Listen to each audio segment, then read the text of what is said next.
There are many formations with multi-zone oil and gas reservoirs that are vertically drilled and stimulated using hydraulic fracturing to optimally recover these hydrocarbons. In this example, we show a well targeting 3 sandstone layers, although this number may vary in different oil and gas plays. Once the drill rig and other infrastructure is in place, a bit mounted on the end of the drill pipe begins drilling the well. The well is initially drilled to a designated distance below the deepest fresh water source near the surface. The pipe and bit are then removed and surface casing is inserted into the hole. The casing is then secured into place by pumping cement through the casing and through the shoe at the bottom of the hole. The cement barrier and steel casing prevent any contamination of freshwater aquifers. Once the casing cement has set, drilling of the intermediate section of the hole continues by drilling through the wiper plug, shoe, and cement at the bottom of the wellbore and on toward the targeted zones. Throughout the drilling, a mixture called mud is pumped down into the well through the drill pipe. The mud serves to keep the drill bit cool. It carries the cuttings to the surface and provides hydrostatic pressure, prohibiting formation fluids from entering the wellbore. As drilling approaches the depth of the first target zone, a technician called a mud logger is brought on location. He analyzes the cuttings, identifying the downhole lithology and any presence of hydrocarbons.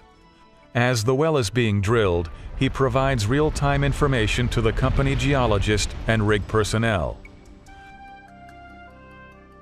Once the bottom of the intermediate section is reached, the drill pipe and bit are again removed from the wellbore, and intermediate casing is inserted into the hole and connected to the surface casing. The intermediate casing is also cemented to secure the hole. The drill pipe and bit are again lowered back into the hole and drills through the wiper plug, shoe, and cement. Once total depth is reached, the drill pipe and bit are removed from the wellbore one last time. Next, a logging tool is lowered to the bottom of the well on a wire line. As the tool is pulled back up the entire length of the well, data is gathered to create an electric log. Once the well has been logged and deemed a commercial well, production casing is then inserted. As with the surface and intermediate casing, the production casing is also cemented into the hole. Back on the surface, the drilling rig is no longer needed. A temporary wellhead is installed and the location is prepared for the service crews who will ready the well for production. The first of these steps is to perforate or perf the casing. A perforating gun is lowered by wire line to the lowest of the 3 target zones. An electrical current is sent down the wire line to the perf gun, setting off a charge which shoots holes through the steel casing, cement, and out a short distance into the target formation. The perf gun is then pulled out of the hole. The next step is to hydraulically fracture or frack the zone. Here, sand or other proppants are pumped into the wellbore under extremely high pressure. When the mixture reaches the target zone, the pressure forces it out through the perf holes and out into the sandstone formation, causing it to fracture. This creates a fairway connecting the reservoir to the well, inducing the released gas to flow to the wellbore. Next, a bridge plug is placed inside the production casing, isolating the fracked zone. The hydraulic fracture process is then repeated for zones 2 and 1. Now that the frac process is complete, the plugs are drilled out and production tubing is lowered into the wellbore to reach each of the productive zones. Hydrocarbons can now flow simultaneously from each of the zones into the well.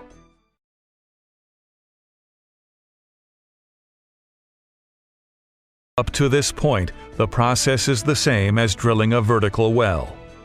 Again, the pipe and bit are pulled out of the hole, and a downhole drilling motor with measurement while drilling instruments is lowered back into the hole to begin the angle building process. The distance to make the curve from the kickoff point to where the wellbore becomes horizontal is just under 1/4 mile.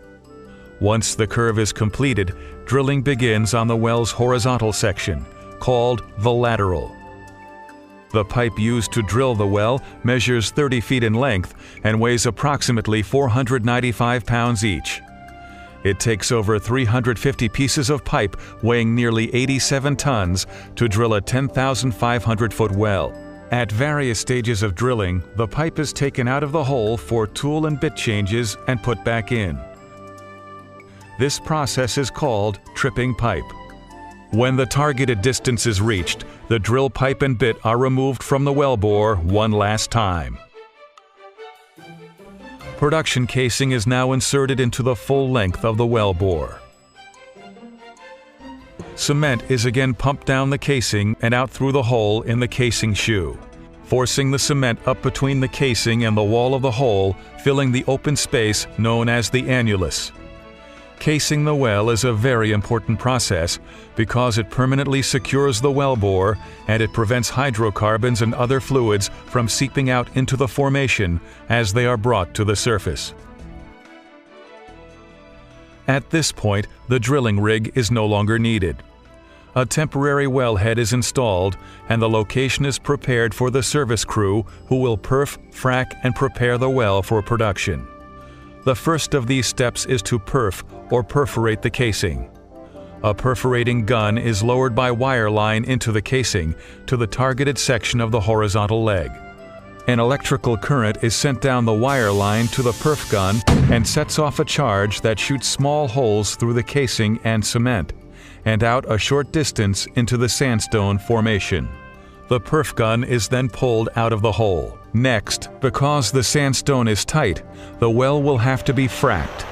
Known as hydraulic fracturing, this is a process where water, sand, and additives are pumped into the wellbore and down the casing under extremely high pressure. As the mixture is forced out through the perforations and into the surrounding rock, the pressure causes the sandstone to fracture. This creates a fairway connecting the reservoir to the well and allows the released gas to flow to the wellbore. Next, a temporary plug is placed at the heel or left side of the first stage frac. The plug closes off or isolates the perforated and fracked section of the wellbore so that the second stage section of the horizontal leg can be perforated and fracked. Tight reservoirs do not contain natural fractures and therefore cannot be produced economically without hydraulic fracturing. The permeability is increased by providing pathways through which gas can flow more easily. With advancements in technology, multi-stage fracking has become the standard for tight gas reservoirs. This process of perfing and fracking can be repeated several times to cover the entire horizontal distance of the wellbore.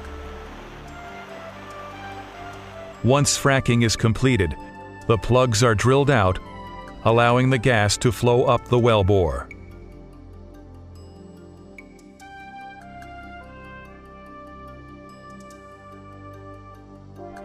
The next step is to install a permanent wellhead, also known as a Christmas tree, and other necessary surface equipment. A pipeline is then built to transport the gas to the pipeline network. As field development expands, additional pipeline infrastructure is built. Thanks to the vision and persistence of those who have perfected these new technologies, unconventional gas plays across the U.S. have become an innovative and highly productive source of energy for our country.